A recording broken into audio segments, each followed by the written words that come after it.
கர்த்தருடைய பரிசுத்த நாமத்துக்கு ஸ்தோத்திரம். மெய்வார்த்தை நிகழ்ச்சியின் மூலமால் உங்களை காண்பதில் நான் மிகவும் மகிழ்ச்சி அடைகிறேன். இன்றைய மெய்வார்த்தை, நான் உன்னை விட்டு விலகுவதும் இல்லை, உன்னை கைவிடுவதும் இல்லை. யோசுவா 1:5. யோசுவா 1:5 சொல்ற, நான் உன்னை விட்டு விலகுவதும் இல்லை, கைவிடுவதும் இல்லை. விலக மட்டும் இல்லை, உன்னை கையே விட மாட்டேன் என்று சொல்கிறார். யோசுவா பார்த்தீங்கன்னா, யோசுவாக்கு கர்த்தர் அந்த பொறுப்பை கொடுத்துருக்காரு, தேசத்தை சுதந்திரிச்சு அவங்களுக்கு பங்கிட்டு கொடுக்கணும்னு சொல்லிட்டு. அப்போ அந்த யோசுவா இது என்னால் எப்படி ஆகும் என்று பயந்து கொண்டிருக்க நேரத்தில் கர்த்தர் அந்த வாக்குத்தத்தத்தை அவர் கொடுக்குறாரு யோசுவாக்கு. நீ பயப்படாத, காரியத்தை நடப்பி, நான் உனக்கு கூட இருக்கிறேன், நான் உன்னை கையே விட மாட்டேன், நான் உன்னை கைவிட மாட்டேன், உன்னை விட்டு விலக கூட மாட்டேன். நீ இருளான பாதையில் போனால் கூட நான் உன் கூடவே வருவேன்.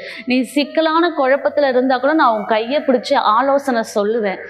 நீ ஒரே இடத்துல அடைஞ்சு கிடந்தா கூட நான் உன்னை வெளியில கொண்டு வருவேன். நீ எப்படி ஆகும் என்று நினைத்தால் கூட அதை நான் உனக்கு முன்பாக செய்து முடிப்பேன். உனக்காக நான் எல்லாம் செய்ய கர்த்தர், நான் உன் கூட தானே இருக்கிறேன். நீ பயப்படாத, கலங்காத, நான் குறித்த காரியத்தை செய்து முடி. நான் உன்னை விட்டு விலகவும் மாட்டேன், கைவிடவும் மாட்டேன். அப்படி அதே போலதான் இந்த காலை வேளையில இதை பார்த்து கொண்டு கேட்டுக்கொண்டு இருக்கிற உங்களுக்கு நீங்க விசுவாசத்தோட ஏற்றுக்கொள்ளுங்க. கர்த்தரோட வார்த்தை உங்களை நோக்கி வருகிறது. நான் உன்னை விட்டு விலகுவதும் இல்லை, உன்னை கைவிட. நீங்க நினைக்கலாம், எனக்கு இந்த காரியம் நடக்கலையே, நான் தோல்வியாவே இருக்கிறேனே, ஏசப்பா என்னை கைவிட்டாரோ, நான் இவ்வளவு நாள் ஆலயத்துக்கு போனேன், திடீர்னு என்னால போக முடியலையே, ஏசப்பா என் கூட இல்லையோ, எனக்கு இப்போ ரொம்ப கவலையா இருக்கிறது, என்னை இப்படி பேசுறார்களே, எனக்கு துன்பம் வந்து விட்டது, எனக்கு கடன் பிரச்சனை ஆயிடுச்சு, ஏசப்பா என் கூட இல்லையோ நினைக்கலாம். இல்லை, நிச்சயமா இல்லை. எனக்கு அன்பானவர்களே, கர்த்தர் உங்க கூட தான் இருக்கிறாரு. அவர் உங்க கூட இல்லாம வேற எங்க போவாரு? அவர் உங்களை நேசிக்கிறதால கர்த்தர் உங்க கூடவே இருக்கிறாரு. உங்களை ஒரு நாளும் கைவிட மாட்டாரு. நம்ம தான் அப்படி நினைச்சுப்போம். ஒரு சில நேரத்துல ஒரு தோல்வி ஏற்பட்டோன்னே நம்ம தான் சோகமாயிடும். ஐயோ, கர்த்தர் நம்ம கூட இல்லையோ, கர்த்தர் நமக்கு இது பதில் தரலையேன்னு. நிச்சயமா கிடையாது. உங்களோட விண்ணப்பத்துக்கும் ஜபத்துக்கும் பதில் தருவார், உங்களுக்கு சமாதானத்தை தருவார், உங்களுக்கு சந்தோஷத்தை தருவார். அவர் உங்களை விட்டு விலகுவதும் இல்லை, உங்களை கைவிடுவதும் இல்லை. விசுவாசிப்போமா? இப்பொழுது ஒரு சிறிய ஜபம் செய்வோம்.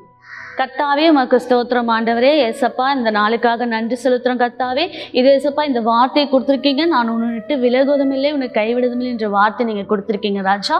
இந்த வார்த்தைக்காக நன்றி செலுத்துகிறோம் ஆண்டவரே. எவ்வளோ இந்த நேரத்தில் எனக்கு இந்த காரியங்கள் நடக்கிற ஒருவேளை இயேசு இப்பொழுது என் கூட இல்லையோ, என்னை கைவிட்டுட்டாரோ என்று இருக்கலாம் ஆண்டவரே.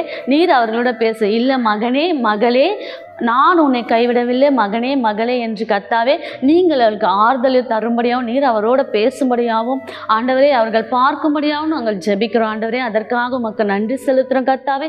இப்போது அந்த இருதயத்தில் ஒரு விசுவாசம், கர்த்தரோடு இருக்கிற அந்த விசுவாசத்தை வரும்படியாக நாங்கள் ஜெபிக்கிறோம் ஆண்டவரே.